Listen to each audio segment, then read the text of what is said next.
Video penertiban pengemis tunanetra oleh petugas gabungan dari Dinas Sosial, Satpol PP, dan Polres Pematang Siantar ini viral di media sosial.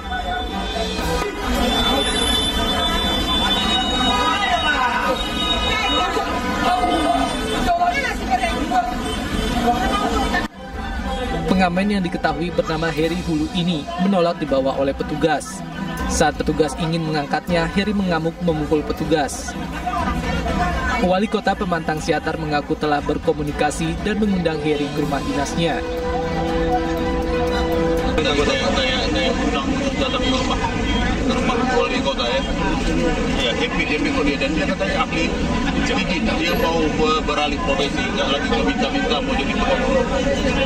Artinya pemerintah kota memfasilitasi, Pak? Kira-kira begitu, ya, mendukung sepenuhnya malam ya.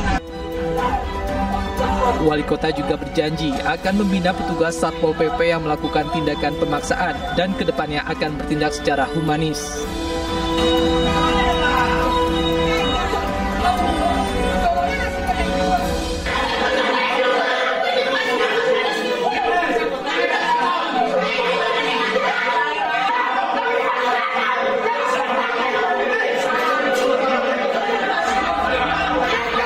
Sidang pra-peradilan 11 tersangka masyarakat adat Maba Sangaji, Halmahera Timur, yang digelar di Pengadilan Negeri Soasio, Kota Tidore, Kepulauan Maluku Utara berlangsung ricuh. Kericuan terjadi usai hakim membacakan putusan yang menyatakan 11 masyarakat adat Maba Sangaji sebagai tersangka. Masyarakat dengan beragam fasilitas bangsa ini perlu dipertanyakan. Orang yang bersuara tentang kebetulan, gua ditangkap, gua dijadikan tersangka. Keluarga korban yang mengikuti sidang tidak terima dengan putusan hakim hingga berujung ricuh, dan sejumlah keluarga dari 11 tersangka histeris hingga pingsan. Kali keputusan tadi itu udah keluar hasil kecewa lah, kecewa dalam hal ini karena sesuai dengan pengadilan punya putusan itu, keluarga sangat sedih. Pihak kepolisian yang mengawal jalannya sidang berupaya menenangkan keluarga para tersangka yang terus mengamuk di depan pintu pengadilan. Selama kami masih bisa mengontrol mereka, kami anggap itu hal yang baik. Dalam satu kegiatan unjuk rasa, hal-hal begitu adalah hal yang biasa. Sidang pra-peradilan bentuk upaya dari keluarga masyarakat adat terhadap 11 orang yang dijadikan tersangka oleh Polda Maluku Utara atas beberapa tuduhan kriminal terhadap aktivitas perusahaan tambang nikel PT Potion Kabupaten Halmahera Timur. Dari Ternate, Maluku Utara, Ismail Sangaji, iNews melaporkan.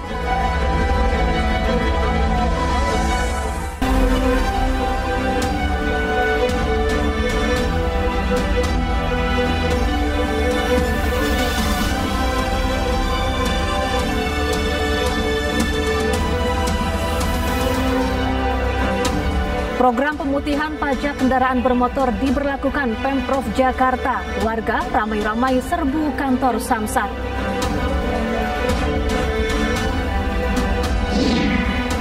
Kisruh rebutan 4 pulau, Kementerian Dalam Negeri gelar pertemuan antara Gubernur Sumatera Utara dan Aceh.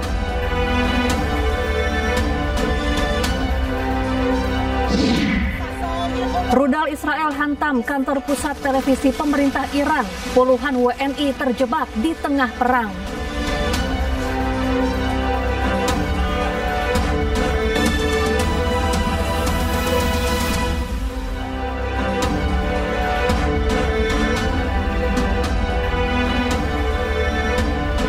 Selamat siang pemirsa, apa kabar Anda hari ini? Senang sekali saya Syafaati Suryo kembali hadir menemani Anda dalam iNews Siang. Selain 3 berita utama tadi, iNews Siang juga akan menyuguhkan beragam informasi penting lainnya.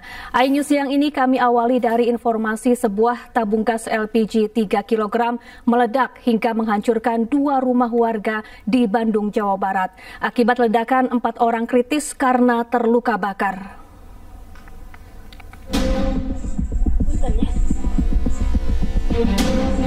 Inilah video amatir warga memperlihatkan kondisi rumah yang hancur akibat ledakan gas bocor di kawasan Jalan Rahayu, Kecamatan Andir, Kota Bandung. Nampak seluruh isi bangunan luluh lantah akibat ledakan besar. Selain itu, ledakan juga menghancurkan dinding rumah yang berada di sampingnya hingga berlubang. Kejadian bermula saat penghuni rumah yang hendak mengganti gas LPG 3 kg mulai curiga jika gasnya bocor. Tak berselang lama, gas yang baru diganti tiba-tiba meledak hingga membuat 2 penghuni rumah serta 2 orang tetangganya tersambar api. Akibatnya 4 orang mengalami luka bakar di sekujur tubuhnya. Pertamanya dari rumah gitu, dari rumah saya kok ada kayak jatuh gitu. Pas dilihat nggak ada apa-apa, pas keluar sama warga yang lain lihat ke gang 3, ternyata di gang 3 nggak ada. Pas dilihat ada di sini, udah ramai di sini. Nah ini udah seperti ini gitu. Dari gas bocor. Dari gas bocor. Gasnya itu sebelumnya memang udah bau banget, dibawa keluar. Ya. Jadi udah bau banget lah. Sama orang rumah tuh dia mencoba untuk dimasukin ke dalam dicobain ke air pakai baskom gitu.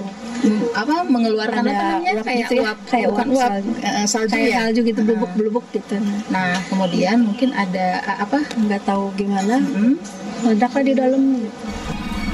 Petugas telah mengamankan gas LPG 3 kg serta membawa seluruh korban ke rumah sakit terdekat. Dari Bandung, Jawa Barat, Ervan David, iNews melaporkan. Pemirsa, salah injak pedal, sebuah mobil yang dikemudikan seorang lansia menerobos masuk sebuah toko di Kota Malang, Jawa Timur.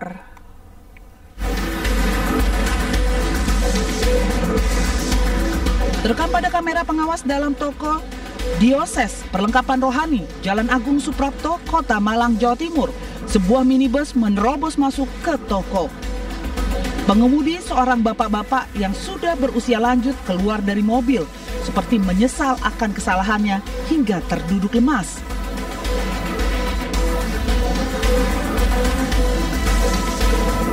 Pengelola toko meyakini tidak ada faktor kesengajaan, tapi murni kondisi pengemudi yang sudah lanjut usia dan salah menginjak gas saat akan memutar balik. Pengemudi dan keluarga pun siap bertanggung jawab untuk ganti rugi.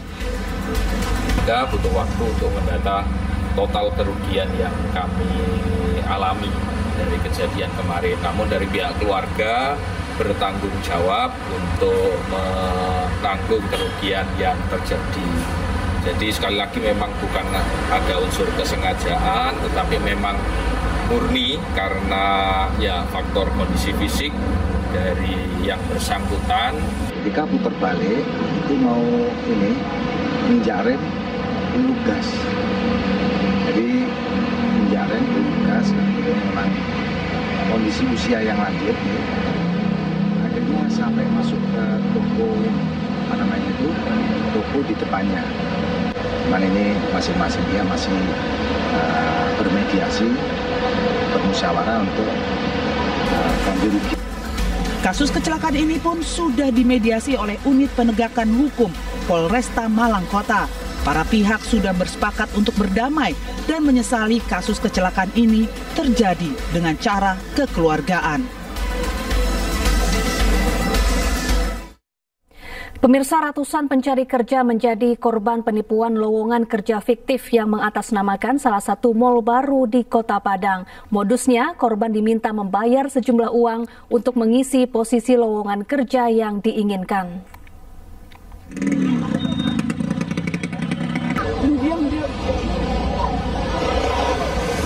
Merasa tertipu, ratusan pencari kerja mendatangi sebuah rumah milik pelaku di kawasan Pauh, Kota Padang. Korban meminta pertanggungjawaban pelaku penipuan yang berkedok rekrutmen tenaga kerja untuk ditempatkan sebuah pusat perbelanjaan yang belum lama dibuka untuk umum. Namun sampai di lokasi, rumah dalam keadaan kosong. Dengan penuh kemarahan, ratusan korban menuju Mapolresta Padang untuk melaporkan penipuan yang mereka alami. Selain mengaku sebagai panitia penerimaan pegawai, para pelaku juga menjanjikan posisi strategis seperti security, bagian gudang, administrasi, hingga manajer dengan syarat korban harus membayar uang sesuai posisi yang dipilih.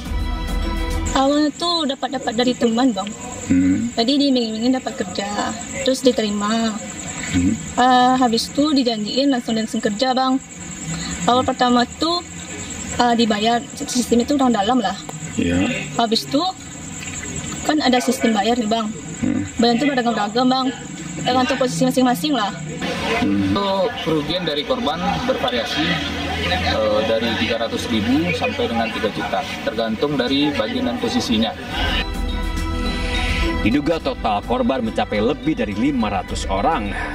Sementara saat dikonfirmasi, nama mal yang dibawa pelaku tidak pernah melakukan rekrutmen terbuka melalui perantara atau panitia tertentu. Dari Padang, Sumatera Barat, Budi Sunandar, iNews melaporkan. Jakarta Job Fair 2025 kembali diselenggarakan Dinas Tenaga Kerja, Transmigrasi, dan Energi DKI Jakarta. Jakarta Job Fair tahun ini digelar di 2 lokasi di wilayah Jakarta Utara.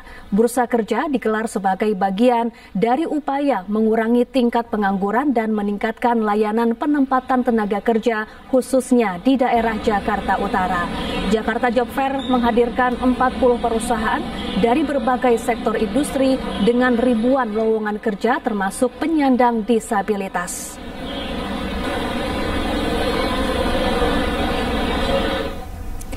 Ya, untuk mengetahui informasi terkini, kita sudah bergabung dengan rekan Wenda Nura di Gelanggang Remaja Koja, Jakarta Utara. Selamat siang Wenda, bagaimana situasi terkini di Job Fair di sana? Halo, selamat siang Syafa dan juga pemirsa. Suasana pada siang hari ini di Gor Koja, tempat berlangsungnya Jakarta Job Fair, memang semakin siang semakin ramai. Karena memang Jakarta Job Fair ini disambut dengan antusias oleh masyarakat pencari kerja. Bahkan sejak pagi hari tadi sebelum Jakarta Job Fair-nya ini dibuka pun masyarakat sudah mulai mengantri di depan Gor Kojanya ini. Dan bisa dilihat Syafa dan juga pemirsa di layar televisi Anda, ini merupakan situasi terkini saat ini di dalam Gor Koja, di mana stand-stand dari tiap perusahaan ini diserbu oleh masyarakat para pencari kerja. Dan perlu kami informasikan bahwa di Gor Koja ini ada sebanyak 20 perusahaan dan tentunya membuka ribuan lowongan pekerjaan. Dan ada juga, jadi pada hari ini itu diselenggarakan di 2 lokasi sekaligus, ada juga di Gedung Judo Kelapa Gading. Dan di Gedung Judo Kelapa Gading pun sama, yakni ada kurang lebih sebanyak 20 perusahaan dan membuka ribuan lowongan pekerjaan.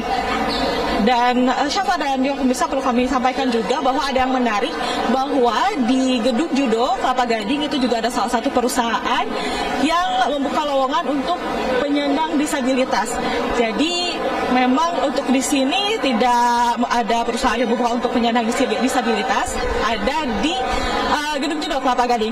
Dan saat ini kami akan mencoba mengajak Anda, Syafa, untuk berbincang dengan salah satu pencari kerja yang ada di Gor Koja Jakarta Utara ini. Halo Kak, selamat siang. Maaf, boleh ngobrol-ngobrol sedikit? Ya, dengan Kakak siapa dan dari mana? Aku Aulia. Saya dari Jakarta Utara di daerah Koja. Kak, ini kenapa sih datang ke Job Fair ini? Apakah dan pekerjaan seperti apa yang Kakak cari? Tentunya ini sangat membantu saya dan rekan-rekan teman-teman sekalian bagi peluang yang mencari kerja. Di sini sangat banyak sekali lowongan kerja untuk bagi orang yang belum kerja dan tentunya untuk fresh graduate ini ya, lulusan baru. Di sini juga saya banyak ada skill saya di sini, mungkin sebagai admin atau sebagai accounting dan lain-lain. Kalau kakaknya sendiri ini fresh graduate baru mencari kerja atau sebelumnya udah sempat kerja? Aku sebelumnya udah kerja, aku lulusan 2023, ini aku mencari kerja baru. Lalu harapan kakak dengan adanya Job Fair ini gimana Kak? Dan menurut kakak Job Fair ini ngebantu nggak sih untuk mencari kerja? Ini sangat ngebantu sekali buat saya karena ini banyak banget lowongan kerja, ada puluhan mungkin. Di sini ada berbagai macam-macam lowongan kerja yang mungkin di situ terdapat ada skill saya di situ, dan mungkin walaupun belum ada skill saya di situ, ini mencoba peluang baru buat saya. Harapan buat saya ya semoga saya diterima di salah satu perusahaan yang saya daftar. Semoga saya bisa bekerja dengan perusahaan yang ada di sini. Baik, terima kasih atas waktunya Kak Aulia. Semoga sukses terus dan semoga nanti bisa mendapatkan pekerjaan impiannya ya Kak ya. Baik, seperti itu Syafa dan juga pemirsa. Jadi memang acara Jakarta Job Fair ini adalah acara yang diselenggarakan oleh pemerintah Provinsi DKI Jakarta. Tentunya tentunya untuk menekan angka pengangguran khususnya di Jakarta. Dan Jakarta Job Fair ini akan berlangsung selama 2 hari hingga tanggal 18 Juni besok dan akan dibuka hingga pukul 3 sore. Namun jangan khawatir, tadi kami mendapatkan informasi jika untuk Anda pemirsa yang belum berkesempatan hadir di tanggal 17 dan 18 Juni ini, beberapa bulan kemudian pun akan diselenggarakan kembali Jakarta Job Fair sekitar bulan September atau Oktober mendatang. Kembali ke Anda, Syafa. Baik, terima kasih Wenda Nura langsung dari kawasan Koja, Jakarta Utara, dan selamat bertugas kembali. Ya pemirsa, kabar gembira untuk warga Jakarta. Pemutihan pajak kendaraan bermotor resmi diberlakukan sejak Sabtu kemarin.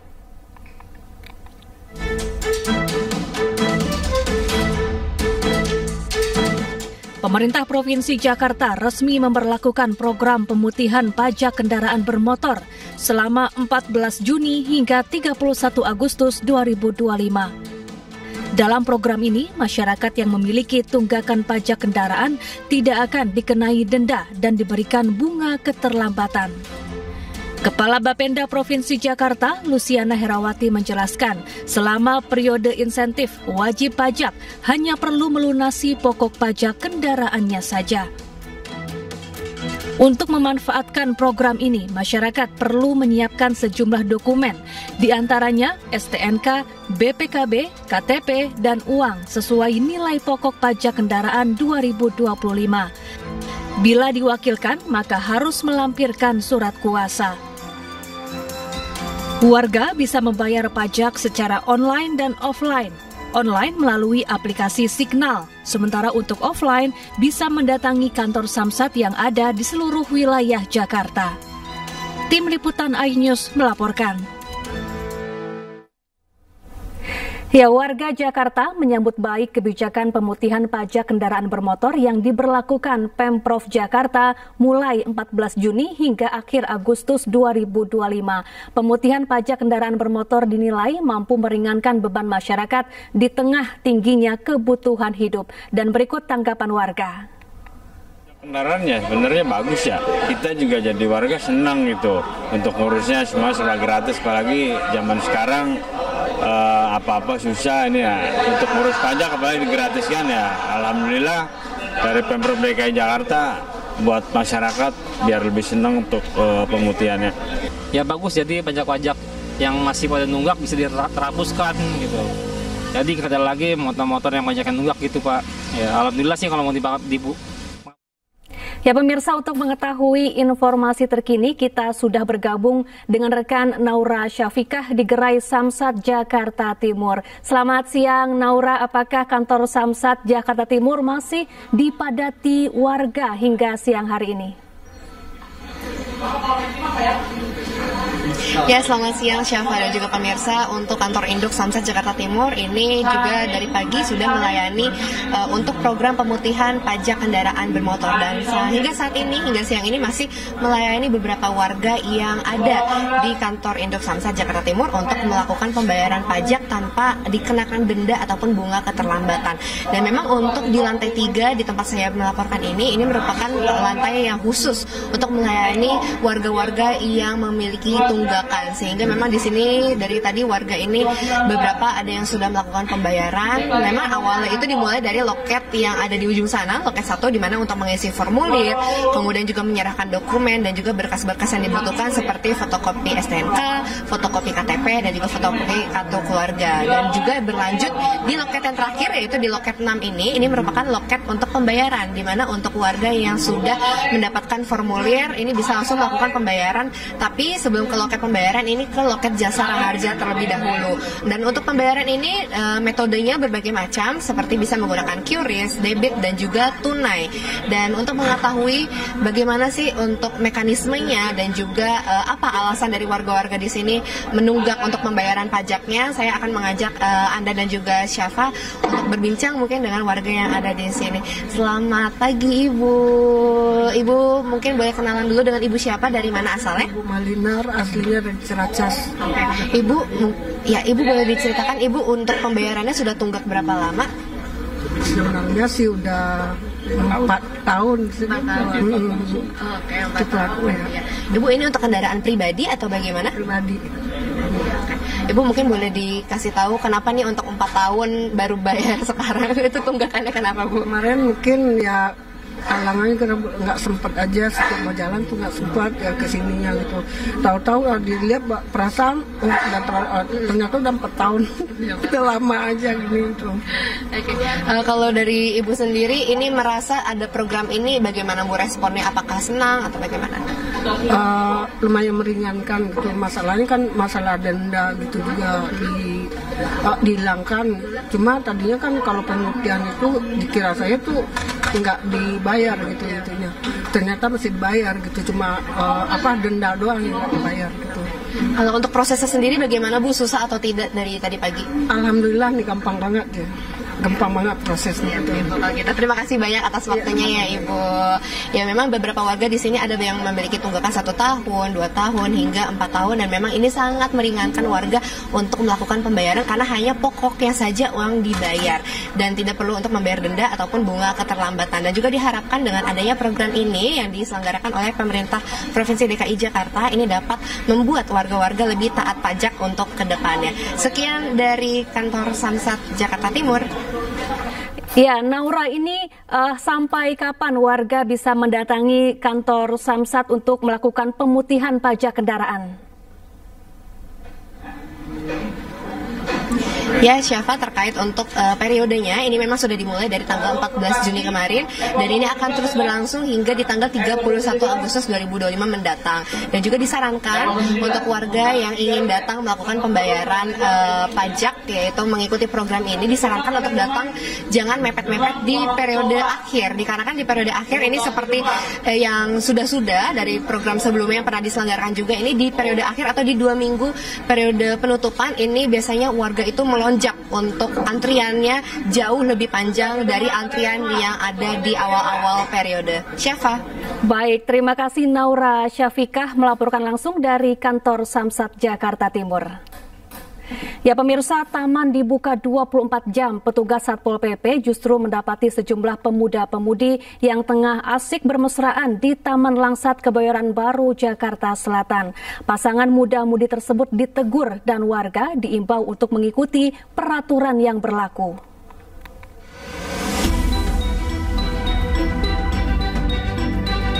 Petugas Satpol PP melakukan patroli di kawasan Taman Langsat Kebayoran Baru, Jakarta Selatan yang dibuka 24 jam sesuai instruksi Pemprov Jakarta.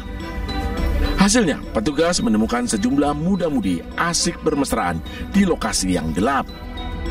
Selain berpatroli, sejumlah kamera pengawas juga dipasang di taman-taman yang beroperasi 24 jam untuk memantau aktivitas pengunjung. Ya, untuk dari Satpol PP sendiri ya saya sewaktu-waktu itu keliling ya patroli, dan apabila ada yang kelihatan berbuat mesum ya kami tegur secara baik-baik dan juga sesuai dengan aturan, sesuai perintah pimpinan dari saya gitu. Petugas juga mengimbau warga yang berkunjung ke sejumlah taman 24 jam di Jakarta untuk memanfaatkan taman sebagai tempat diskusi dan berkreasi, serta mengikuti larangan-larangan yang berlaku. Dari Jakarta Selatan, Helmi Sajangbati, iNews melaporkan.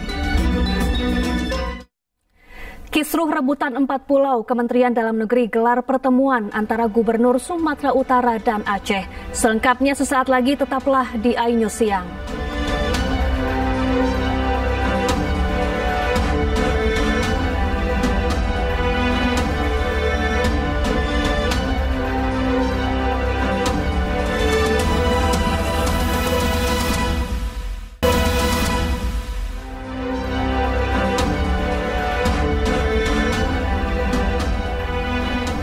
Anda kembali di iNews Siang, pemirsa. Nelayan Aceh Singkil akan melakukan sweeping terhadap nelayan Sumatera Utara yang menangkap ikan di perairan 4 pulau. Warga juga meminta Presiden Prabowo Subianto mencopot Mendagri karena dinilai telah membuat kegaduhan. Tidak kami kasih lewat itu laut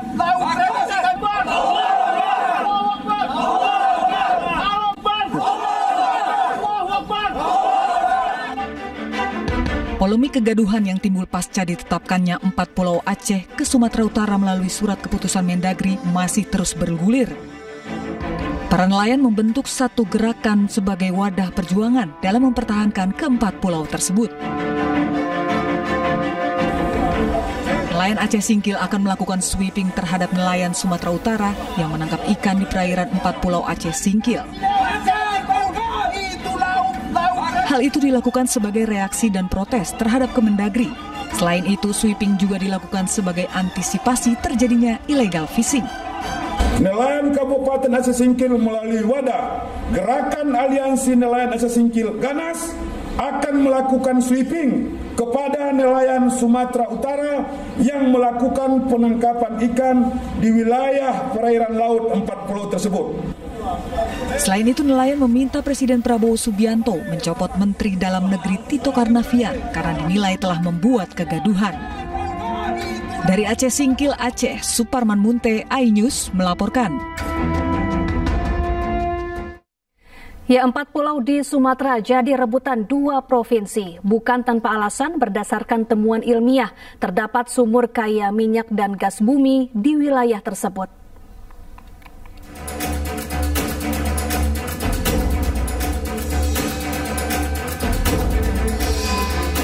Keempat pulau yang jadi rebutan Provinsi Aceh dan Sumatera Utara berdekatan dengan wilayah kerja Oswa, Kabupaten Tapanuli Tengah. 4 pulau ini berada di wilayah kerja offshore West Aceh yang kaya akan kandungan minyak dan gas bumi. Meski belum ada data seismik yang cukup untuk mendukung proses evaluasi potensi migas secara menyeluruh, namun Deputi Perencanaan Badan Pengelola Migas Aceh memaparkan potensi migas di Laut Singkil. Ada 6 sumur di daerah itu yang mereka jadikan studi ditambah dengan seismik plan yang bisa kita akses di MDR di websitenya Kementerian, itu Migas Data Repository.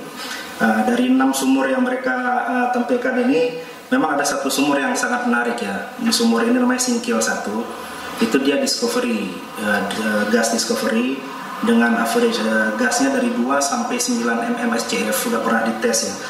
Cuma ini sumur kan tahun 1973 dan berjarak sekitar 30 sampai 40 km dari pulau yang diperbincangkan ini. Memang di pulau ini sendiri kita nggak punya data sumur. Data sumur dan data seismik tidak ada di pulau tersebut. Cuman kita ingin sampaikan bahwa di sekitar area ini di Oswa tadi, data seismiknya juga sudah lama sekali, sehingga rencananya tahun ini atau awal tahun depan, kontrak di bawah kewenangan BPMA mereka akan melakukan survei. BPMA mendorong survei awal dilakukan dan akuisisi data seismik agar potensi migas bisa diidentifikasi lebih jelas di keempat pulau itu. Dari Banda Aceh, Syukri Sarifuddin, iNews melaporkan.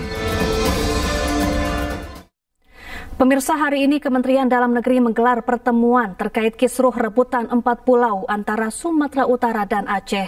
Kepala daerah masing-masing provinsi diundang untuk berdiskusi soal nasib keempat pulau tersebut. Rangkaian pertemuan membahas nasib 4 pulau yang menjadi sengketa terus digelar di Kementerian Dalam Negeri. Gubernur Aceh Muzakir Manaf akan menghadiri pertemuan ini. Rencananya Muzakir juga akan membawa dokumen dan bukti-bukti terkait kepemilikan keempat pulau. Selain Gubernur Aceh, Gubernur Sumatera Utara Bobi Nasution juga akan ikut hadir dalam pertemuan yang digelar di Kementerian Dalam Negeri.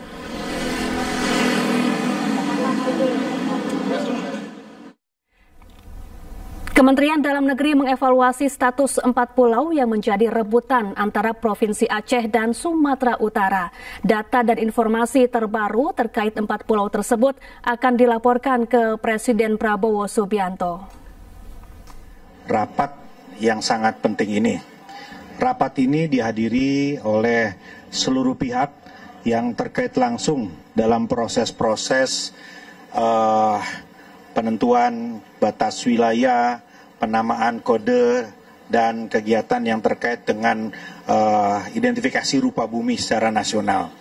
Hadir Sekjen Kementerian Pertahanan, kemudian hadir juga Kepala Badan Informasi dan Geospasial, dan seluruh pihak ya, dari Angkatan Laut, Angkatan Darat, dan berbagai pihak, termasuk juga para pelaku sejarah, jajaran Kemendagri yang tadi langsung juga dihadirkan agar memberikan perspektif langsung terkait dengan proses yang ada sampai saat ini.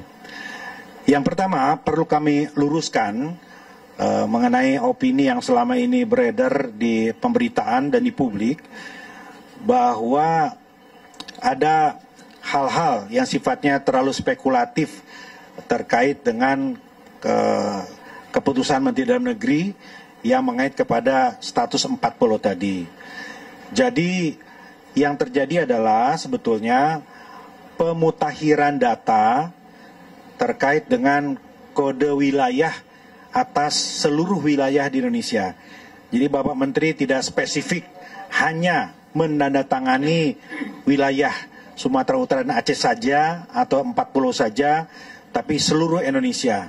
Jadi ada 4.000 lebih lampiran keputusan yang ditandatangani oleh Bapak Menteri Dalam Negeri.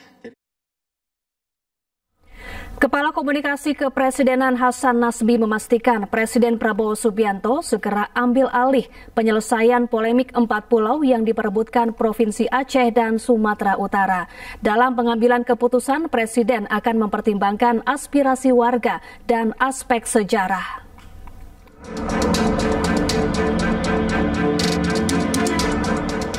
Presiden Prabowo Subianto akan menangani langsung sengketa kepemilikan pulau antara Provinsi Aceh dengan Sumatera Utara.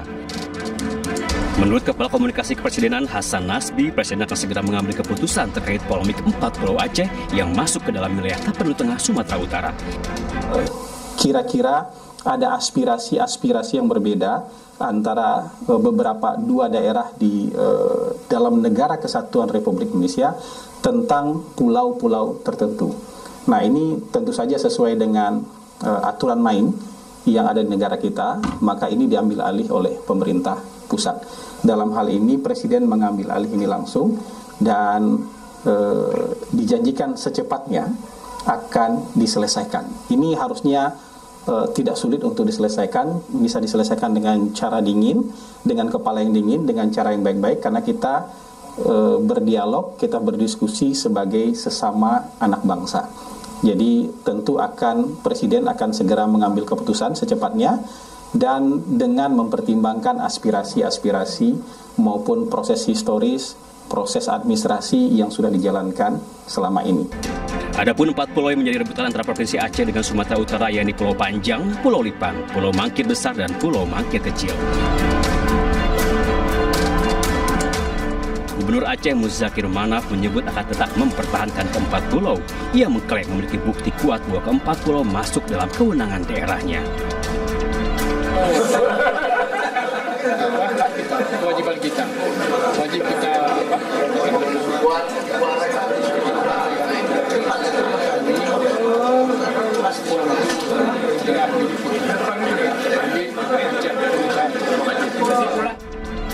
Kisruh bermula usai Kementerian Dalam Negeri memutuskan 4 pulau dinyatakan masuk ke wilayah Kabupaten Tapanuli Tengah, Provinsi Sumatera Utara.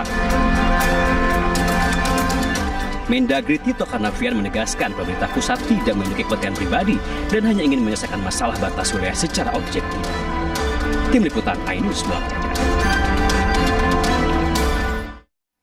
Ya, sementara terkait usulan Gubernur Sumatera Utara Bobi Nasution yang mengajak untuk mengelola 4 pulau secara bersama, menurut Wakil Presiden ke-10 dan ke-12 RI Yusuf Kala, selama ini tidak ada pulau yang dikelola bersama. JK berharap sengketa ini segera diakhiri karena menyangkut harga diri masyarakat Aceh.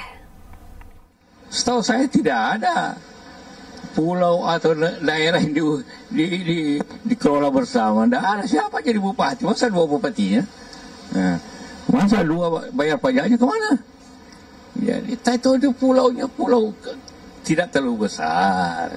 Jadi bagi Aceh itu harga diri. Kenapa diambil? Dan itu juga masa kepercayaan ke pusat. Jadi saya yakin ini akan diselesaikan sebaik-baiknya demi keimanan bersama. Toh tidak ada faktor penting di situ. Di situ kan tidak ada minyak, tidak ada mungkin. Pemirsa, Greenpeace Indonesia mengungkap masih ada sejumlah tambang nikel aktif di Raja Ampat, Papua Barat Daya. Padahal sebelumnya pemerintah telah mencabut 4 izin usaha tambang, namun tidak untuk izin pertambangan PT GAG yang saat ini jadi perbincangan.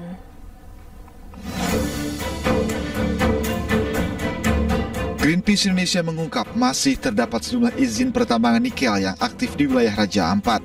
Juru kampanye Hutan Greenpeace Indonesia Ade Ari Rompas menyebut ada 16 izin tambang nikel yang pernah dan masih berlaku di Raja Ampat.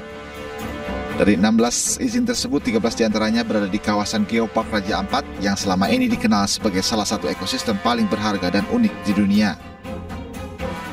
Bahwa pencabutan izin yang dilakukan diumumkan oleh Menteri SDM setelah bertemu dengan Bapak Prabowo, ini masih menjadi pertanyaan besar. Sehingga kita penting mengawal bagaimana sebenarnya yang kami bilang surga terakhir ini betul-betul terlindungi. Ini data-data yang kemudian kami lihat. Jadi bukan hanya Pulau Gak saja juga yang bermasalah, tapi potensial untuk dihidupkan kembali itu masih sangat memungkinkan. Sebelumnya pemerintah mencabut 4 izin usaha tambang nikel di Kabupaten Raja Ampat, Papua Barat Daya. 4 perusahaan yang dicabut izin tambangnya adalah PT Anugerah Surya Pratama, PT Mulia Ramon Perkasa, PT KW Sejahtera Mining, dan PT Nurham. Sementara untuk kontrak karya PT GAG izinnya tidak dicabut karena dianggap jauh dari kawasan Geopark. Meski demikian, pemerintah menegaskan akan tetap melakukan pengawasan khusus terhadap penambangan di Raja Ampat. Tim Liputan iNews melaporkan. Presiden Prabowo Subianto lanjutkan kunjungan kenegaraan ke Rusia. Selengkapnya sesaat lagi, tetaplah bersama kami.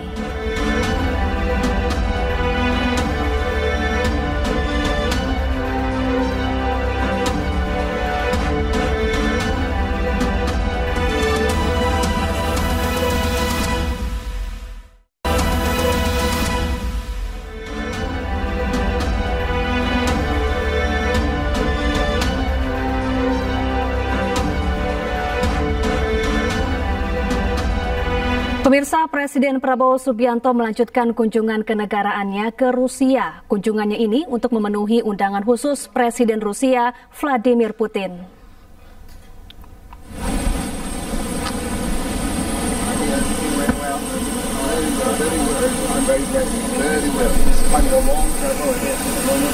Presiden Prabowo Subianto berangkat dari Pangkalan Udara Praya Lebar Airbase Singapura Senin jam 10 malam waktu setempat. Keberangkatan Prabowo dilepas oleh Menteri Luar Negeri Singapura Vivian Balakrishnan. Dari Singapura, Presiden Prabowo berkunjung ke Rusia untuk memenuhi undangan khusus dari Presiden Rusia Vladimir Putin. Selain itu, di Rusia, Prabowo akan menjadi pembicara utama St. Petersburg International Economic Forum 2025. Kunjungan ke Rusia untuk memperkuat kerjasama dan kemitraan komprehensif antara Indonesia dan Rusia. Tidak salah, undangan itu dikirim sekitar bulan Februari kepada Pak Prabowo. Waktu itu ada 2 undangan sebenarnya. Yang pertama adalah undangan menghadiri Victory Day di bulan Mei yang lalu. Kemudian yang kedua adalah undangan mengikuti St. Petersburg Economic Forum ini dengan berbagai perkembangan dan dinamika dan pertimbangan, beliau memutuskan untuk hadir yang St. Petersburg, dan dari pihak Rusia sendiri memanfaatkan ini untuk. Ya, sebelum berangkat ke Rusia, Presiden Prabowo melakukan kunjungan kenegaraan di Singapura. Diplomasi bunga anggrek mewarnai pertemuan antara pemimpin kedua negara.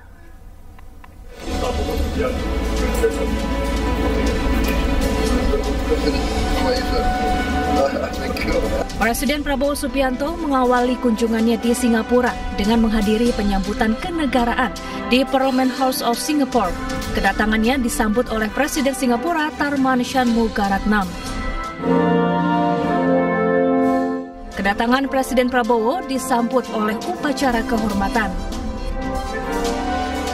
Setelah upacara penyambutan, Presiden Prabowo menandatangani buku tamu sebagai simbol penghormatan dan persahabatan antar kedua negara.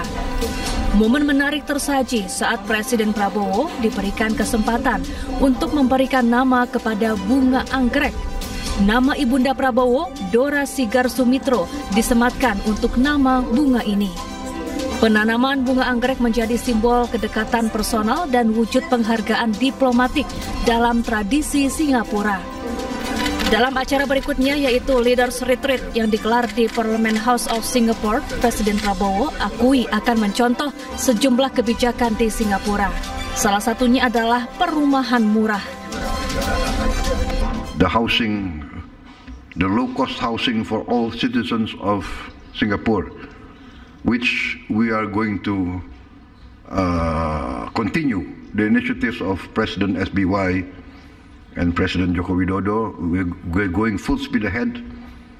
I am proud to say that I've got reports that we will be building 1 million apartments, low-cost housing this year. Selain itu, Presiden Prabowo Subianto juga menghadiri jamuan santap siang kenegaraan yang digelar oleh Presiden Singapura. Dalam pertemuan ini, kedua negara sepakat untuk memperkuat kerjasama di berbagai bidang, salah satunya pertahanan. Pemirsa, Menteri Kebudayaan Fadlizon memberikan klarifikasi terkait pernyataannya yang menyebut pemerkosaan massal tahun 1998 tidak ada buktinya dan hanya berdasarkan rumor yang beredar. Sini hadir bersama dengan Wakil Menteri Kebudayaan. Menteri Kebudayaan Fadlizon memberikan klarifikasi terkait pernyataannya yang menyebut pemerkosaan massal tahun 1998 tidak ada buktinya dan hanya berdasarkan rumor yang beredar. Menurut Fadlizon, pernyataan tersebut bukan dalam rangka menyangkal keberadaan kekerasan seksual, namun menekankan bahwa sejarah perlu bersandar pada fakta-fakta hukum dan bukti yang telah diuji secara akademik dan legal. Fadlizon mengutuk dan mengecam keras segala bentuk perundungan dan kekerasan seksual terhadap perempuan. Ia juga menekankan bahwa saat kerusuhan tindak kejahatan ini memang terjadi, tetapi istilah massal tidak memiliki data yang konklusif. Fadlizon juga menyoroti secara spesifik perlunya ketelitian dan kerangka kehati-hatian akademik dalam penggunaan istilah perkosaan massal. Hal ini dapat memiliki implikasi serius terhadap karakter kolektif bangsa dan membutuhkan verifikasi berbasis fakta yang kuat. Sebelumnya, Fadlizon mengklaim peristiwa pemerkosaan massal tahun 1998 tidak ada buktinya dan hanya bersandar rumor yang beredar. Fadlizon menjelaskan rumor-rumor seperti itu tidak akan menyelesaikan persoalan yang ada. Tim Liputan iNews melaporkan. Ya, tim gabungan pencari fakta dalam laporannya pada 1998 mencatat setidaknya 85 korban kekerasan seksual di berbagai kota, termasuk pemerkosaan massal terhadap perempuan Tionghoa. Tragedi Mei 1998 menjadi salah satu peristiwa bersejarah di Indonesia. Sejumlah tanda tanya pun masih menyelimuti peristiwa bersejarah ini, salah satunya dugaan adanya ruda paksa massal dalam tragedi 1998. Untuk mengungkap fakta kerusuhan termasuk dugaan pelanggaran HAM berat, pemerintah membentuk tim gabungan pencari fakta tahun 1998. TGPF dibentuk melalui keputusan bersama 5 pejabat tinggi negara pada 23 Juli 1998, antara lain Menteri Pertahanan dan Keamanan, Panglima ABRI, Menteri Kehakiman, Menteri Dalam Negeri, Menteri Negara Urusan Peranan Wanita, dan Jaksa Agung. Hasil penyelidikan tim gabungan pencari fakta tahun 1998 mencatat sedikitnya 85 kasus kekerasan seksual, termasuk 52 kasus pemerkosaan yang terjadi selama kerusuhan. Temuan ini disampaikan langsung kepada Presiden B.J. Habibie dan menjadi dasar pengakuan resmi negara atas pelanggaran HAM terhadap perempuan. Salah satu tindak lanjutnya adalah pembentukan Komnas Perempuan melalui keputusan Presiden nomor 181 tahun 1998. Ya, menanggapi pernyataan kontroversial Menteri Kebudayaan Fadlizon terkait tidak ada ruda paksa massal di tahun 98, Kepala Komunikasi Kepresidenan Hasan Nasbi meminta publik memberikan waktu kepada para sejarawan untuk menulis sejarah Indonesia. Konteks hal yang sedang disusun oleh Kementerian Kebudayaan, mari kita sama-sama beri waktu para sejarawan untuk menuliskan. Ini kan sekarang semua dalam proses. Dan dalam proses ini terlalu banyak spekulasi-spekulasi yang menyatakan ini tidak ada, ini ada. Coba kita biarkan para sejarawan ini menuliskan ini. Dan untuk nanti kita pantau, kita pelototi, kita periksa bareng-bareng. Toh yang menulis ini adalah para sejarawan yang juga kredibel, punya kredibilitas tinggi, dan mereka tentu tidak akan mengorbankan kredibilitas mereka ya untuk hal-hal yang tidak perlu. Jadi kekhawatiran-kekhawatiran semacam ini mungkin bisa jadi diskusi, tapi jangan divonis macam-macam dulu. Lihat saja dulu ya pekerjaan yang sedang dilakukan oleh para ahli sejarah dalam menulis sejarah Indonesia. Ini bukan menulis ulang, tapi melanjutkan menulis sejarah Indonesia. Karena mungkin terakhir sejarah Indonesia ditulis tahun berapa? Tahun 98, tahun 97, 98. Dan dari 98 ke sini tidak ditulis lagi. Jadi kita lihat dulu mereka menulis apa. Sudah kita punya draft resminya, nanti baru kita koreksi bareng-bareng. Sementara itu, Direktur Eksekutif Amnesty International Indonesia Usman Hamid menyayangkan sikap Menteri Kebudayaan yang menilai peristiwa ruda paksa massal tahun 98 hanya rumor belaka. Menurut Usman, pernyataan Fadlizon mengabaikan fakta hukum dan kajian akademik yang telah dilakukan. Sejarah memang perlu bersandar pada fakta-fakta hukum ya, atau fakta-fakta akademik, katakanlah begitu ya, bersifat ilmiah gitu. Tapi justru anggapan bahwa perkosaan massal itu adalah rumor tidak mencerminkan keilmiahannya, tidak mencerminkan bahwa itu memiliki fakta-fakta hukum dan akademik gitu. Saya setuju bahwa terminologi perkosaan massal memang harus dikelola dengan baik dan bijak atau dengan empatik lah gitu.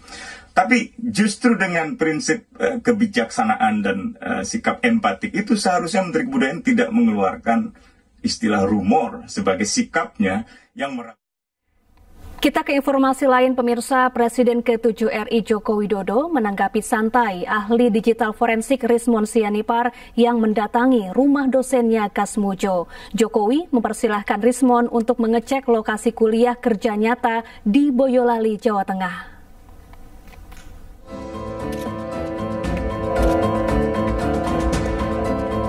Di Bandung ternyata ini. Kenalkan Pak, saya Rismon Sianipar, Pak. Ahli digital forensik Rismon Sianipar masih meragukan keaslian ijazah Presiden ke-7 RI Joko Widodo. Rismon Sianipar nekat mendatangi rumah Kasmujo di Pogung Kidul, Kabupaten Sleman, Yogyakarta untuk mengkonfirmasi apakah benar Kasmujo adalah dosen pembimbing skripsi dan akademik Jokowi meski hal tersebut melanggar aturan. Dalam video, Kasmujo pun menyebut bahwa dirinya bukanlah dosen pembimbing skripsi dan akademik Joko Widodo. Bapak saat itu berarti bukan pembimbing skripsi? Jelas, bukan. Bukan pembimbing akademik? Bukan. Pembimbing akademik pun bukan, Pak? Oh, bentar, maaf. Terkait hal ini, Jokowi pun menanggapi santai. Jokowi mempersilahkan Rismon CS untuk menggali informasi sebanyak-banyaknya dan mendatangi lokasi saat dia mengikuti kuliah kerja nyata atau KKN. Ya, KKN dicek aja di Desa Ketoyan, di Kecamatan Wonosgoro, Kabupaten Boyolali, dicek ke sana. Tahunnya seingat saya 85 awal. Cek ngecek deket aja. Tapi peristiwanya sudah 40 tahun yang lalu. Tanya ke dulu Pak kepala desanya, kalau sudah beliau dulu waktu saya KKN sudah agak sepuh, ya tanya ke putra putrinya, gampang, dekat. Nanti KKN-nya ganti lagi, KKL-nya di mana?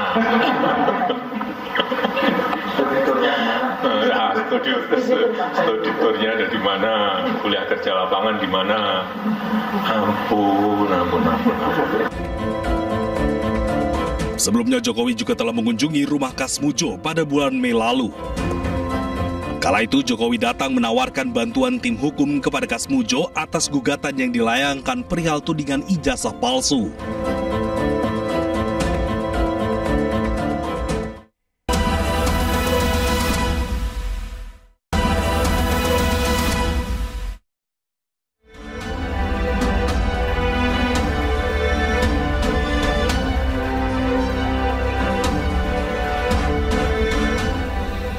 Ya, pemirsa, terima kasih bersama kami di Ayu Siang, pemirsa, dan kali ini bersama saya Pram Senjaya. Hari ini pertemuan terkait kisruh rebutan 4 pulau antara Sumatera Utara dan Aceh digelar di Istana Kepresidenan. Kepala daerah masing-masing provinsi diundang untuk berdiskusi soal nasib ke-4 pulau tersebut.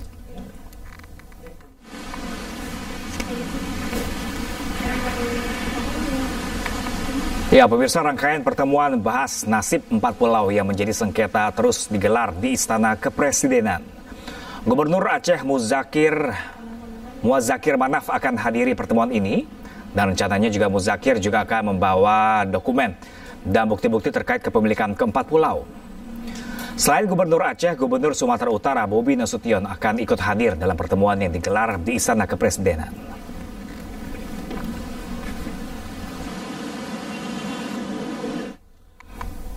Dan pemirsa, untuk mengetahui informasi terkini, kita sudah terhubung dengan rekan kami Yasmin Atadia langsung dari Istana Kepresidenan Jakarta.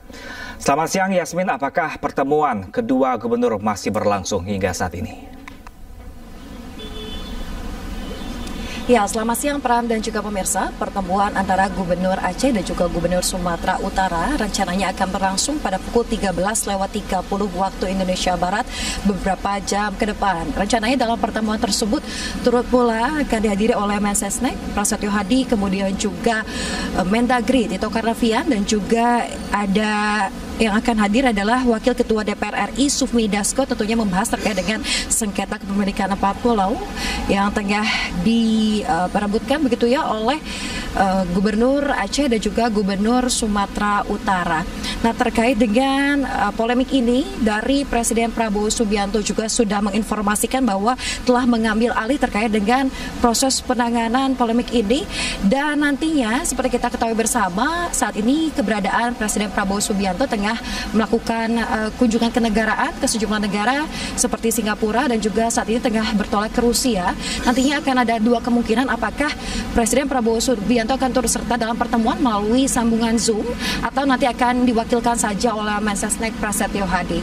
Tentunya ini diinformasikan juga terkait dengan penanganan polemik ini diharapkan akan segera rampung dalam waktu yang secepat-cepatnya, mengingat agar tidak menimbulkan kekisruhan di sejumlah wilayah, baik itu di Sumatera Utara maupun di Provinsi Aceh. Dan rencananya terkait dengan keputusan Presiden ini tentunya akan mempertimbangkan sejumlah hal seperti aspirasi masyarakat, kemudian juga proses historis serta administrasi yang telah dijalankan selama ini.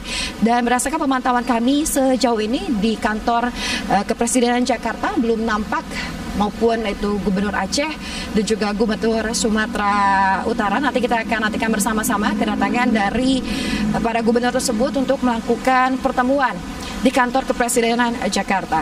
Pram. Baik Yasmin, kami masih menantikan update terbaru dari Anda. Terima kasih dan selamat bertugas kembali. Ya pemirsa, kita ke informasi selanjutnya pemirsa. Viral di media sosial, 2 anak perempuan diperintahkan mengemis dengan mengenakan kostum badut. Menyikapi adanya eksploitasi anak, Dinas Sosial Kota Pekanbaru Riau langsung mencari kedua bocah perempuan tersebut.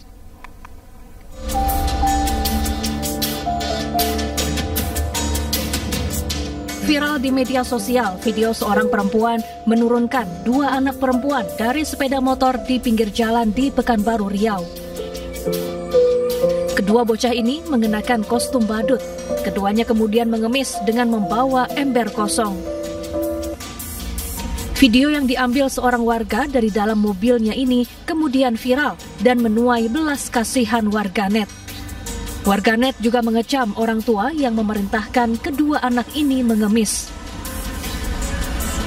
Menyikapi adanya dugaan eksploitasi anak, Dinas Sosial Pekanbaru menindaklanjutinya. Namun petugas belum menemukan kedua bocah. Karena Satgas ini kalau sudah turun, banyak PMKS ini sudah lari melihat wajah dengan pakaian kami itu, mereka sudah lari. Dari hasil yang kita lihat, kita pantau itu memang belum ada dari laporan yang selama ini kita jangkau, kita lihat di wajah-wajah yang data kita belum pernah. Makanya setelah ditinjau juga ke lapangan, pada hari ini jam ini juga anggota masih di lapangan untuk mengejar itu juga. Dinsos Pekanbaru juga terus menyisir sudut-sudut kota untuk memberantas aksi eksploitasi anak di jalan. Dari Pekanbaru Riau, Indra Yoserizal, iNews melaporkan. Seorang warga yang baru saja membeli rumah di Banjarmasin, Kalimantan Selatan terkejut mendapati bocah perempuan di dalam gudang. Bocah ditemukan dalam kondisi lemah, kelaparan, penelukan yang diduga ditinggalkan setelah diperkosa ayah kandungnya.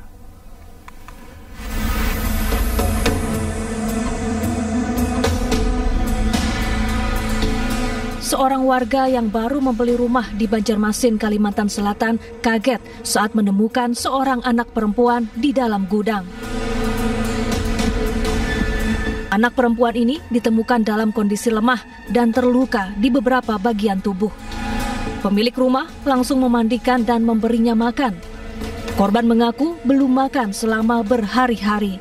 Diduga korban dianiaya ayah kandungnya lalu ditinggalkan di dalam gudang. Pemilik rumah kemudian membawanya ke rumah sakit karena korban mengaku kesakitan di bagian kelamin. Usai pemilik rumah melapor ke polisi dan mengumumkan penemuan korban di media sosial, ibu korban langsung mendatangi kantor polisi. Ibu korban mengaku hilang kontak dengan anaknya selama 3 tahun pasca bercerai dengan mantan suaminya. Bahwa memang anak ulun ini ada bilang pada dasar memang dipukulilan abahnya gitu, memang dipukulilan abahnya, lawan duanya nih kayak bagian kelaminnya ada yang sakit. Kalau sama bapaknya memang sudah pisah lama, pas dari umur anak ulun ini 1 tahun 9 bulanan lah. Polisi kini masih mendalami kasus ini dengan memburu ayah korban dan memeriksa sejumlah saksi. Dari Banjarmasin, Kalimantan Selatan, Suhardian, iNews melaporkan. Diduga melakukan pelecehan seksual terhadap anak di bawah umur, seorang karyawan minimarket di Tangerang, Banten diamankan warga. Pelaku nyaris diamuk warga saat diamankan.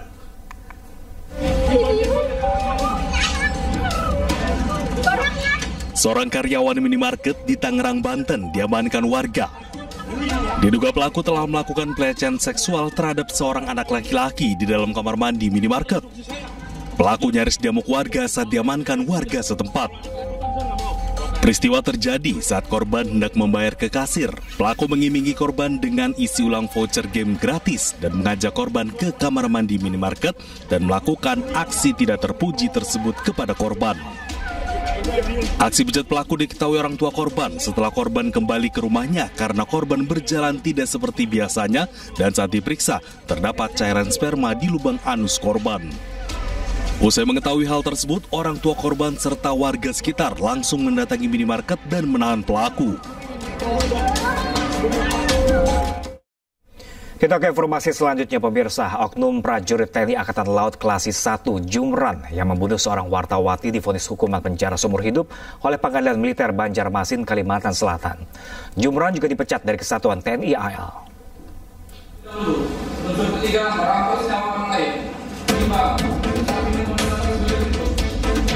Pengadilan Militer Banjarmasin, Kalimantan Selatan menjatuhkan vonis seumur hidup terhadap Klasik 1 Jumran karena terbukti melakukan pembunuhan berencana terhadap Juwita, wartawati sebuah media di Banjarbaru, Kalimantan Selatan. Jumran juga dipecat dari Kesatuan TNI Angkatan Laut sejak vonis dibacakan majelis hakim. Di mana putusannya sesuai dengan tuntutan dari auditor militer, di mana pidana pokok penjara selama seumur hidup dan pidana tambahan dipecat dari dinas militer. Pertanyaan soal remisi atau nanti upaya hukum berikutnya seperti yang tadi dijawab oleh terdakwa sendiri, bahwasanya sikap terdakwa saat ini adalah pikir-pikir. Jadi kita belum mengetahui putusan apa yang diambil oleh terdakwa. Namun pihak keluarga melalui kuasa hukumnya menyatakan tidak puas atas vonis seumur hidup atas Jumran. Keluarga menginginkan Jumran dihukum mati. Sepakat dengan keluarga tadi, khususnya dengan Bang Praja dan orang tua korban, bahwa putusan hari ini yang sifatnya sumber itu belum memberikan rasa keadilan bagi keluarga korban, bahkan bagi kita yang hadir di ruangan ini. Mengapa demikian?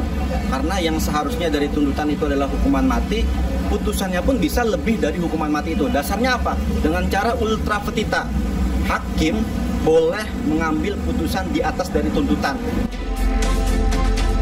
Kuasa hukum keluarga korban, Pazri, menegaskan pihaknya akan terus mengawal kasus ini agar dugaan adanya pelaku lain dalam kasus pembunuhan Juwita ini dapat diungkap. Dari Kota Baru, Banjarbaru, Kalimantan Selatan, Sairi iNews melaporkan. Lagi-lagi dipicu cekcok di jalan, seorang pria pengendara mobil mengacungkan senjata ke pengendara motor di Bogor, Jawa Barat. Pelaku emosi, jalannya dihalangi oleh korban.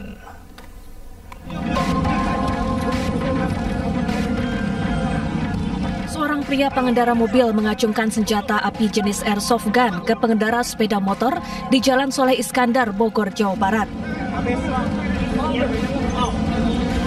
Polisi yang tiba di lokasi langsung meringkus pengendara mobil yang menodongkan senjata. Sebelum mengacungkan senjata, pria asal Jakarta ini cekcok dan adu mulut dengan pengendara motor. Pelaku mengaku tak terima korban menghalangi jalan. Posisi dari driver ini mengacungkan seperti senjata api atau handgun. Kemudian dengan sigapnya, tim patroli Polresta Bogor Kota itu mengamankan yang bersangkutan di sekitaran Jalan Solis. Polisi lalu menggiring pelaku ke Mapolresta Bogor berikut barang bukti senjata api airsoft gun. Atas perbuatannya, pelaku terancam hukuman 5 tahun penjara. Dari Bogor, Jawa Barat, Andi Firmansyah, iNews melaporkan. Seorang petani mengamuk dan menyerang warga dengan senjata tajam di Aceh Tenggara. Akibat 5 orang tewas dan 1 lainnya kritis.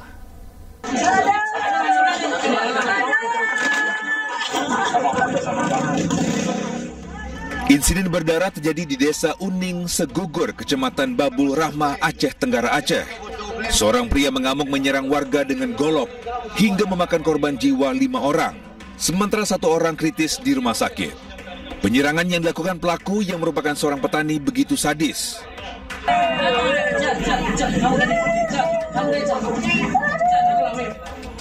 Pelaku menyerang warga membabi buta hingga juga tewaskan bocah 2 tahun. Orang tua salah satu korban bahkan menangis histeris menemukan anaknya tewas bersimbah darah di dalam rumah.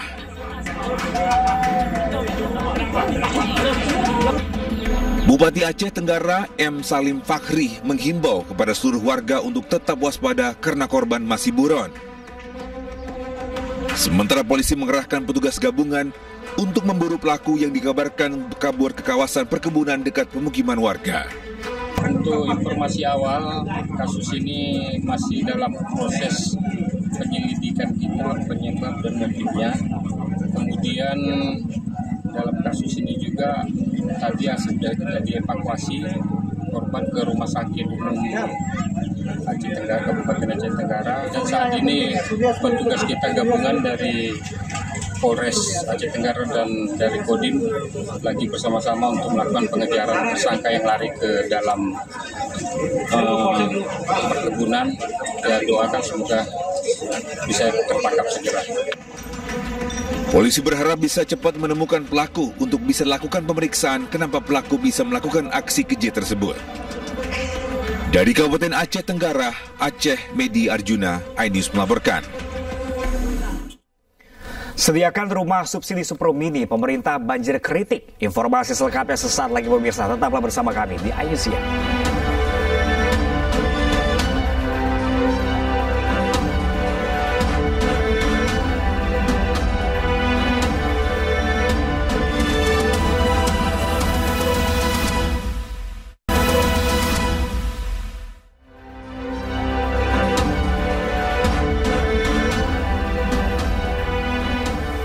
Ya, pemirsa, pemerintah menggandeng pihak swasta meluncurkan rumah subsidi berukuran Super Mini sebagai alternatif solusi perumahan bagi masyarakat berpenghasilan rendah di wilayah perkotaan.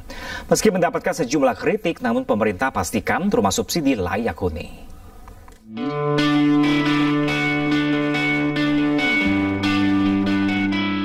Kementerian Perumahan dan Kawasan Permukiman Republik Indonesia bersama Lipo Group baru-baru ini memamerkan prototipe rumah subsidi dengan ukuran Super Mini yang langsung mencuri perhatian publik. Rumah subsidi ini ditampilkan di Lipo Mall Nusantara, Jakarta. Rumah subsidi ini hadir dalam dua tipe. Tipe pertama memiliki satu kamar tidur dengan luas tanah hanya 25 meter persegi dan luas bangunan 14 meter persegi. Sementara tipe kedua memiliki dua kamar tidur, luas tanah 26,3 meter persegi, dan luas bangunan 23,4 meter persegi. Dijual dengan harga 100 juta rupiah per unit, rumah subsidi diklaim sebagai salah satu alternatif solusi perumahan bagi masyarakat berpenghasilan rendah di wilayah perkotaan. Namun, sejumlah warga mengkritik keterbatasan ruang dan tata letak rumah. Menurut saya mungkin ini lebih untuk ke orang-orang introvert ya, karena nggak bisa terima tetangga nih, karena iya benar nggak bisa terima tamu, karena ini untuk dari segi kebutuhan sih mungkin pasutri baru itu bisa untuk menempati di rumah subsidi yang baru ini ya. Meski mendapat kritik, namun Menteri Perumahan dan Kawasan Permukiman Marwara Sirait tetap optimis atas pembangunan rumah subsidi ini. Ara juga tekankan, kritik akan diterima dengan desain rumah masih bisa berubah. Fokus rumah subsidi yaitu layak huni dan dekat dengan transportasi umum. Rencananya, rumah ini akan didirikan di provinsi penyangga kota Jakarta, seperti Banten dan Jawa Barat.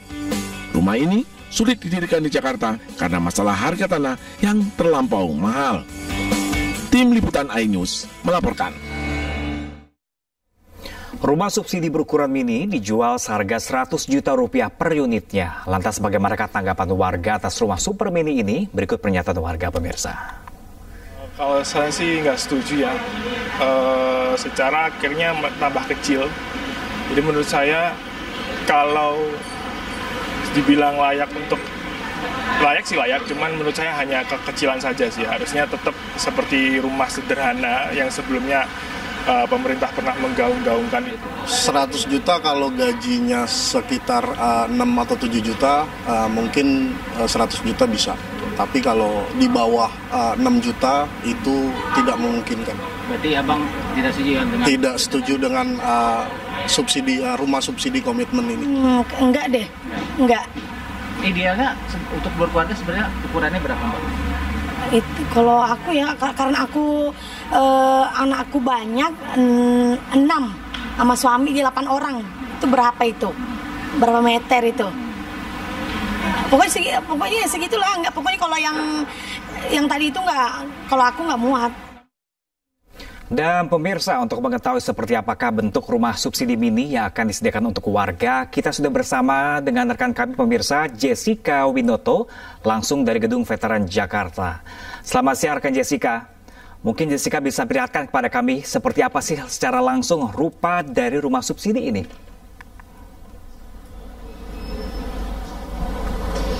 Ya, selamat siang Pram dan juga pemirsa, selamat datang di rumah mini saya. Tapi bercanda, ini adalah rumah mock-up atau rumah subsidi yang dipamerkan oleh salah satu developer perumahan yaitu Lipo Group yang juga didukung oleh Kementerian Perumahan dan Wilayah Pemukiman.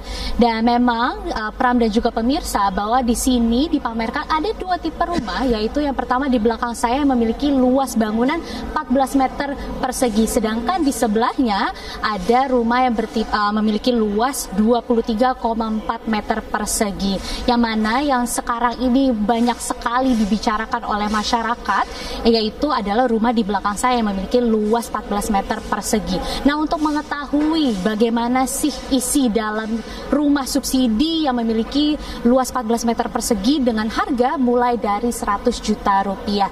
Nah, Pram dan juga pemirsa, bahwa di belakang di tempat saya berada ini, tepatnya di depan sudah ada garasi yang memang cukup untuk satu kendaraan yang berukuran sedang atau tepatnya untuk mobil yang berukuran sedang. Nah, kita sekarang langsung masuk saja ke dalam, dan di sini kita langsung disambut dengan ruang serbaguna. Kenapa ruang serbaguna? Karena memang di sini bisa dibilang satu ruangan kecil ini bisa mencakup 4 ruangan sekaligus, yaitu ada dapur, lalu ada ruang tamu, ruang keluarga, karena di sini juga ada satu unit televisi, Pram dan juga pemirsa. Dan Pram dan juga pemirsa dapat melihat di layar televisi Anda, ini ada satu unit kulkas, lalu juga ada mesin cuci, ada kompor listrik, dan sebelahnya langsung ada wastafel yang bisa digunakan untuk mencuci piring ataupun mencuci tangan.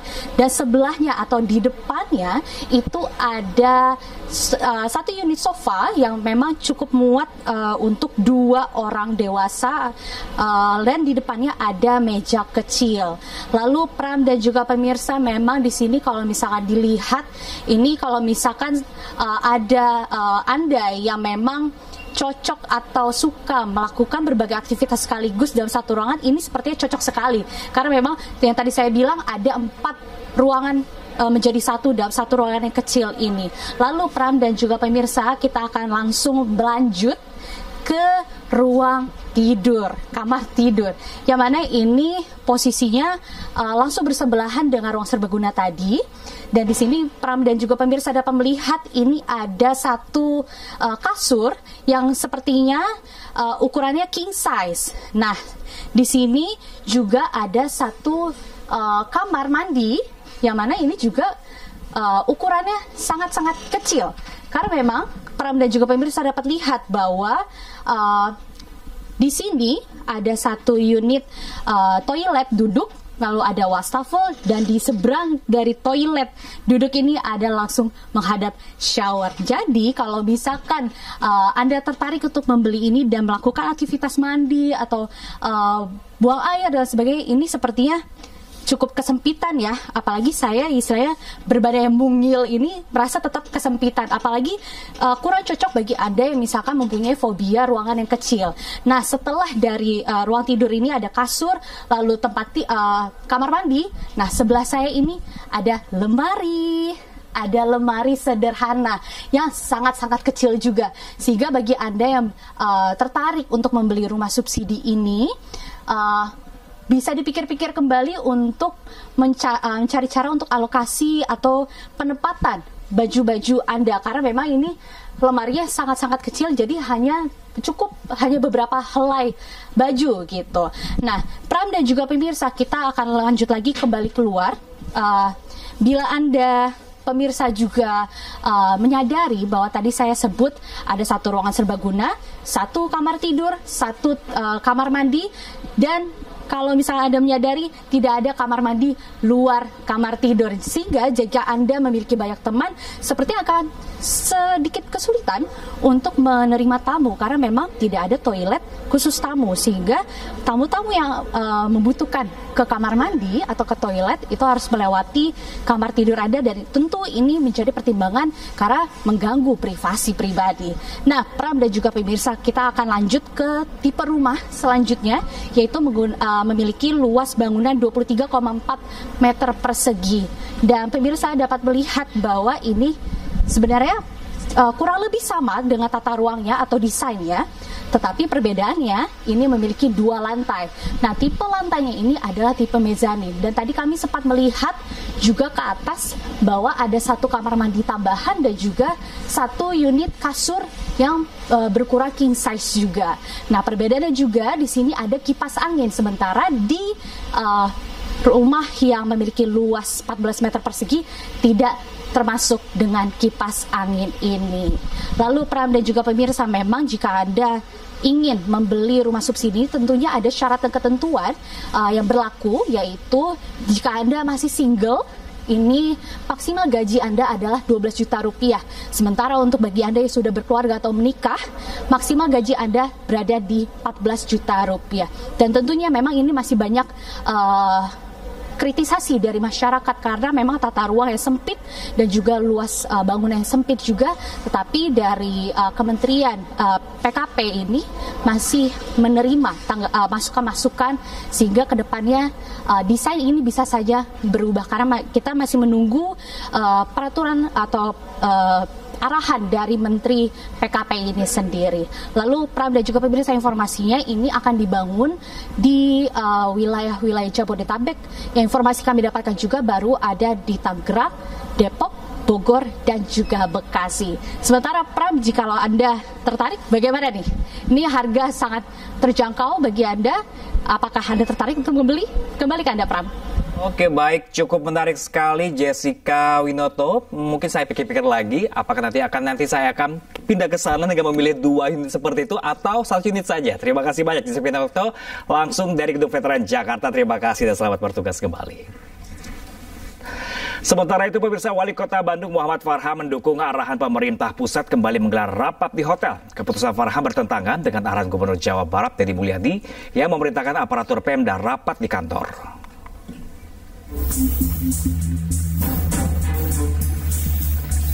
Wali Kota Bandung Muhammad Farhan mendukung arahan pemerintah pusat yang kembali memperbolehkan instansi pemerintah rapat di hotel. Menurutnya, menggelar rapat di hotel bisa menekan jumlah PHK di industri perhotelan. Namun rapat diutamakan digelar di hotel bintang 2 atau 3. Meskipun keputusan Farhan ini bertentangan dengan arahan Gubernur Jawa Barat Deddy Mulyadi. Tapi Pak Gubernur melarang, Pak. Gimana tuh, Pak? Wilayah kewenangan dan juga hotelnya dia beda lapangan kerjanya, kumanya. Maksudnya dia, wilayah kewenangan beliau adalah pemerintah provinsi melarang. Artinya yang ada di wilayah pemerintahan provinsi dilarang. Kalau kita, ya, kalau kata Pak Menteri boleh, boleh. Lagian banyak hotel bintang 3 dan bintang 2 di kita yang suffer ya. Jadi kedah dibantos. Kalau dibiarkan, maka tutup, PHK, terus ada rekaman aja. Ya baikkan aja gitu ya Pak. Berarti lebih manut ke pusat Pak ya? Lebih manut ke pusat ya? Di sisi lain, Gubernur Jawa Barat Deddy Mulyadi belum mengizinkan Pemprov Jawa Barat menggelar rapat di hotel maupun restoran. KDM meminta seluruh aparatur pemerintah daerah memanfaatkan fasilitas gedung kantor. Di aparat pemerintah daerah untuk rapat di hotel, maka pemerintah Provinsi Jawa Barat tetap memutuskan dan meminta seluruh bupati wali kota kita rapat menggunakan kantor-kantor kita yang ada, karena kantor yang ada pun sudah cukup untuk kita rapat. Toh seluruh keputusan bukan diambil hanya di rapat-rapat, seluruh keputusan diambil di ruang kerja kita masing-masing juga selesai. Tempat rapat kita dengan DPR sudah ada gedung DPR, dan uang-uang yang kita arahkan ini adalah uang hasil mengumpulkan dari peristiwa-peristiwa yang tidak penting, dari kegiatan tidak penting untuk menyelesaikan berbagai problem publik kita. Sebelumnya, Menteri Dalam Negeri Tito Karnavian mengizinkan seluruh pemerintah daerah kembali menggelar kegiatan hingga rapat di hotel dan restoran. Hal ini dilakukan sebagai upaya pemulihan perekonomian daerah, khususnya sektor perhotelan dan pariwisata. Dari Bandung, Jawa Barat, Billy Maulana Finkran, iNews melaporkan. Antisipasi adanya dugaan praktek jual beli bangku sekolah saat pelaksanaan sistem penerimaan murid baru, Wakil Menteri Pendidikan Dasar dan Menengah menggelar sidak. Sidak dilakukan menyusul adanya dugaan jual beli bangku sekolah di 4 SMP negeri di Bandung.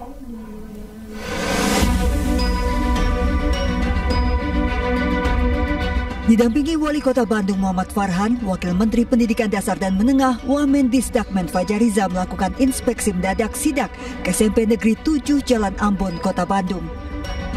Sidak dilakukan menyusul adanya dugaan praktik jual beli bangku di 4 SMP negeri di Kota Bandung dengan nominal 5 hingga 8 juta rupiah per siswa. Sidak juga untuk memastikan pelaksanaan sistem penerimaan murid baru SPMB berjalan secara adil, transparan, dan inklusif. bahwa prinsipnya SPMB yang sekarang diterapkan oleh Kementerian Pendidikan Dasar dan Menengah ingin menekankan aspek pemerataan dan juga akses pendidikan yang lebih merata buat anak-anak kita, terutama dari golongan menengah ke bawah. Dan kami merasa Bandung sebagai salah satu simbol ya, kalau proses SPMB dibangun baik, lancar, berkeadilan, insya Allah itu bisa memberikan warna yang lebih positif buat SPMB secara nasional. Tadi kami juga mendapatkan penjelasan proses SPMB seperti apa gitu, dan Pak Wali Kota sudah membantu menerangkan juga. Saya juga optimis insya Allah pelaksanaan di Bandung ini akan berjalan lancar. Selain menjamin transparansi, pemerintah menekankan pentingnya pemerataan akses pendidikan, terutama bagi kelompok masyarakat dan kelas ekonomi menengah ke bawah, serta kelompok rentan. Dari Bandung, Jawa Barat, Billy Maulana Vinkran, iNews melaporkan. 100 hari pemerintahan Kota Jayapura, Papua, Wali Kota Abisai Rolo dan Wakil Wali Kota Rustan Saru menyalurkan bantuan kepada warga. Pemkot Jayapura juga mengaktifkan kembali layanan pengaduan masyarakat dan menambah penerangan jalan untuk mencegah aksi kriminal.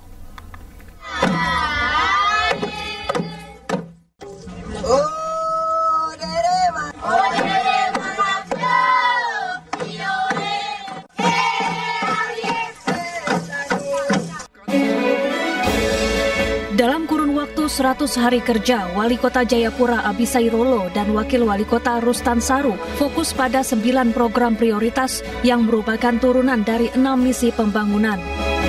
Pemkot Jayapura berupaya keras meletakkan fondasi kuat, mengimplementasikan program-program strategis dengan mendengarkan aspirasi masyarakat. Publikasi 100 hari kerja dihadiri jajaran perangkat daerah Kota Jayapura, pemuka agama, komunitas masyarakat dari berbagai paguyuban hingga tokoh masyarakat. Sebelum mengekspos 100 hari kerja, Wali Kota dan Wakil Wali Kota menyalurkan bantuan sosial kepada masyarakat, rumah ibadah hingga pekerja rentan. Kemudian mengaktifkan kembali call center pengaduan masyarakat dan menambah penerangan jalan untuk mencegah aksi kriminal. Yang terpenting adalah kerjasama dengan masyarakat gitu. Kita libatkan seluruh masyarakat dalam membangun kota ini, menjaga kota ini dari segala ketertiban. Yang paling itu adalah ya ketertiban. Saya pikir yang pertama 100 hari kerja ini, kemudian turun kampung itu janji politik kita. Janji politik itu bukan hanya 100 hari, tapi janji politik itu selama kepemimpinan. Jadi kita akan kerja dengan aktif terus. Jadi bukan saja kalau saya tidur di kampung 3 hari itu juga janji kita.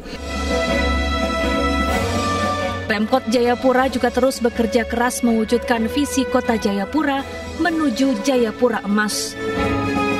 Dari Jayapura, Papua, Darul Cornelia Madumi, iNews melaporkan. Ramaikan ulang tahun Jakarta dan mengurangi resiko gangguan kesehatan pada anak, hitanan massal digelar di Jakarta Timur. Ratusan orang tua bersama anak-anaknya pun antusias ikut hitan secara gratis.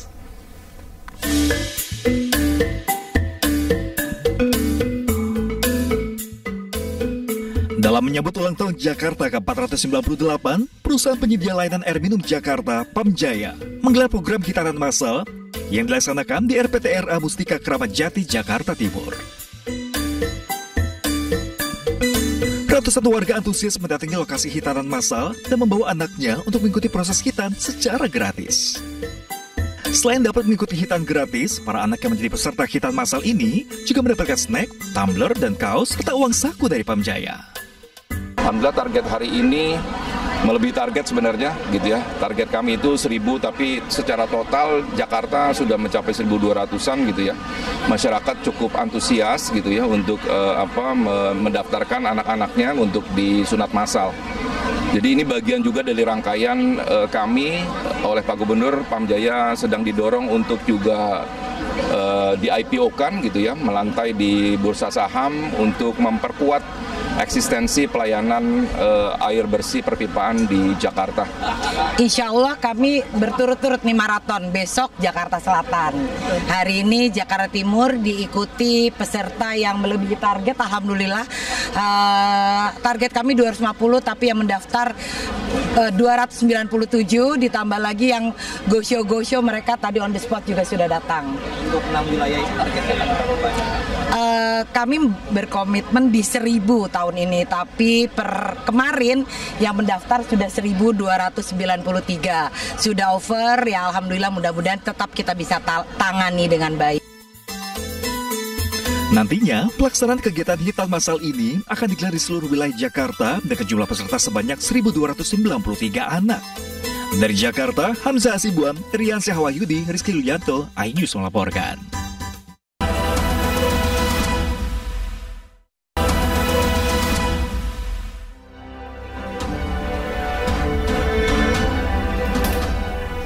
Ya, pemirsa, rudal Israel menghantam kantor pusat televisi pemerintah Iran di Teheran selama siaran langsung pada hari Senin.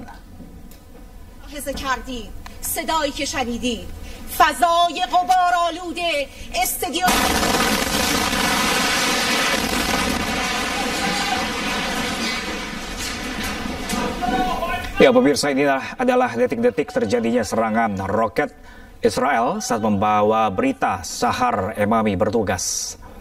Beberapa anggota staf penyiaran Republik Islam Iran (IRIB) terluka dalam serangan itu. Serangan terjadi setelah IDF meluncurkan operasi Rising Lion pada Jumat dini hari yang menargetkan fasilitas nuklir Iran dan pejabat senior di garda revolusi.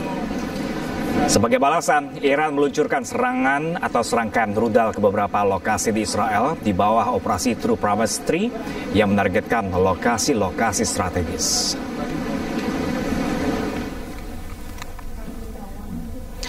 Kementerian Luar Negeri pemirsa mengungkapkan sejumlah warga negara Indonesia terjebak konflik Iran-Israel. WNI terjebak diantaranya peziarah di Israel dan jemaah haji. Pemerintah Indonesia terus memonitor situasi di Iran dan Israel, termasuk memantau kondisi warga negara Indonesia di kawasan yang sedang berkonflik tersebut. Direktur Perlindungan WNI dan Badan Hukum Indonesia Kemlu, Yuda Nugraha, beberapa WNI terjebak karena ditutupnya wilayah udara di Israel dan Iran. WNI yang terjebak merupakan peziarah dan jemaah haji yang jumlahnya 52 orang. Mereka kemudian mendapatkan pendampingan dari KBRI Amman, Yordania, dan KBRI Teheran, Iran. Dan pemirsa, untuk mengetahui informasi terkini pemirsa, kita sudah terhubung dengan Yuda Nugraha selaku Direktur Perlindungan WNI Kemenlu RI. Selamat siang Pak Yuda. Selamat siang Pak Pram. Ya, Pak Yuda, sejauh ini bagaimanakah kondisi para WNI yang saat ini masih terjebak di Iran di saat tengah konflik antara Iran dan juga Israel ini? Ya, baik Pak Pram, dapat kami update bahwa jumlah warga negara Indonesia yang menetap di Iran sejumlah 386. Sedangkan di wilayah Israel ada 194. Di luar WNI yang menetap tersebut, kami juga mencatat adanya warga negara Indonesia yang melakukan kunjungan singkat, ya baik untuk tujuan ziarah ya maupun untuk tujuan yang lain. Yang dapat kami sampaikan bahwa sejak peristiwa serangan Israel ke Iran 5 hari yang lalu, ya, ada beberapa WNI yang stranded karena tertutupnya wilayah udara dan juga berhentinya penerbangan internasional. 42 peziarah WNI yang datang ke Israel, ke Yerusalem, yang awalnya akan keluar melalui Bandara Ben Gurion Tel Aviv, karena tertutup, ya kita sudah bantu untuk bisa melintas masuk ke wilayah Yordania. Dan saat ini mereka sudah berada dengan aman di wilayah Kota Amman, sedang mencari penerbangan kembali ke Indonesia. Okay. Ada juga 8 jamaah WNI yang berada di Amman. Pada saat itu kita juga bantu. Mereka ini adalah jamaah WNI yang tinggal menetap di Inggris. Yang mereka juga sudah kita bantu dan kemudian sudah mendapatkan penerbangan kembali ke UK. Okay. Kami juga mencatat ada 2 WNI peziarah juga yang peziarah di Kota Qom yang stranded di Teheran. Ya, saat ini juga sudah dibantu oleh KBRI Teheran. Oke, kalau komunikasi sejauh ini antara pemerintah Indonesia dengan warga negara Indonesia yang ada di Iran seperti apa, Pak Yuda? Apakah tidak terkendala? Ya, sampai saat ini tidak ada kendala yang berarti dalam konteks komunikasi. Komunikasi selalu dilaksanakan oleh KBRI Teheran untuk memonitor kondisi WNI kita. Hingga saat ini tidak ada warga negara Indonesia yang menjadi korban. Namun, kami sudah menyampaikan himbauan kepada seluruh WNI yang ada di Iran maupun juga yang ada di Israel agar meningkatkan kewaspadaan memonitor situasi dari sumber-sumber informasi resmi dari pemerintah maupun dari perwakilan RI, mengurangi pergerakan ke luar rumah untuk hal-hal yang non-esensial. Dan bagi yang mengalami situasi kedaruratan agar segera menghubungi hotline KBRI. Oke, baik Pak Yuda Nugraha, terima kasih Pak Yuda. Mohon maaf karena waktu kami terbatas dan kami doakan agar sejumlah WNI yang berada di sana tetap baik-baik saja, tetap selamat di sana. Terima kasih Pak Yuda, terima kasih telah bergabung bersama kami di AIU Siang. Pemirsa, sejumlah artis dan WNI yang ikut dalam rombongan Global Long March to Gaza mendapatkan intimidasi oleh polisi Mesir. Selengkapnya sesaat lagi pemirsa, tetaplah bersama kami di AIU Siang.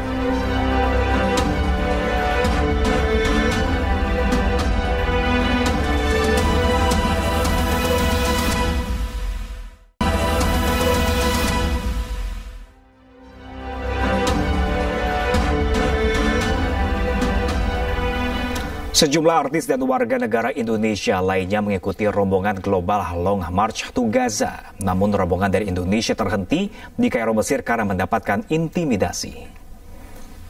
Dan pemirsa, informasi ini juga sekaligus menutup jumpa kita di AIU Siang hari ini. Temukan informasi-informasi terbaru lainnya di www.aius.id dan cuplikan tayang berita AIUS dapat Anda saksikan di kanal YouTube @officialaius pemirsa. Dan update informasi terbaru Anda dengan berita-berita aktual, murni, alami seperti air mineral yang terjamin alami dan kemurniannya. Saya Pram Senjaya pemirsa pamit undur diri. Selamat beraktivitas, terima kasih dan sampai jumpa.